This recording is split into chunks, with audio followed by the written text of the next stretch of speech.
This is a short video about how to use the combined gas law with various different units. Um, Notice this little table is showing us units that are sometimes used in chemistry for different quantities. So for temperature, for example, we always use Kelvin. Um, we can use Celsius for things like communicating with each other, the boiling point of water, but if we're actually trying to do a calculation involving gases, for example, we must use Kelvin because the zero for Kelvin actually means something. For volume, we can use liters or we can use meters cubed, but pressure is where it really gets weird. We can use atmospheres or torrs or pascals, kilopascals, millimeters of mercury, which refers to some weird historical thing where people measured pressure using a ball full of mercury. Um, all of this is to say, like, you may see some really weird units when you start using something like this combined gas law. We know that pressure times volume divided by temperature is going to be constant.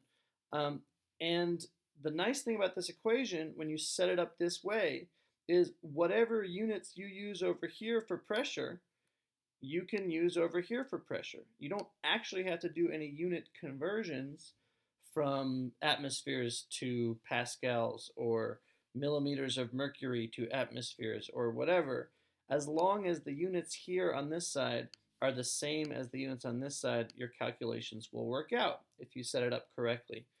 This is why it's really valuable to actually keep track of your units. Any units will work here for pressure and volume, but the temperature must be in absolute Kelvin. Just one last word about where this is coming from. Um, Objective 3 of this power focus area is about PV equals nRT. So N is the number of molecules or the moles of molecules that we're dealing with. R is a constant that I'll talk about in a second.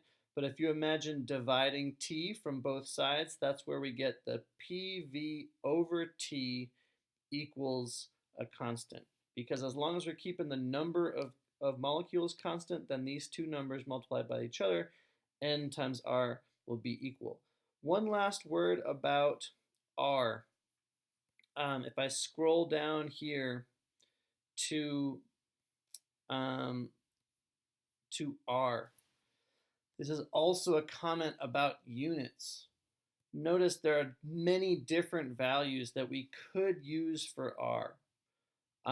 Most of the Objective 3 questions use this value, 0.082 liters times atmospheres divided by moles divided by Kelvin. The most important thing is if you're looking at your units, that will tell you which value of R to use. So if you want to do a problem that involves atmospheres, you want to make sure to use an R value that contains atmospheres in the units. If you want to do a problem for some reason that involves pressure units of torr, then you need to use a different value for R to keep track of those units.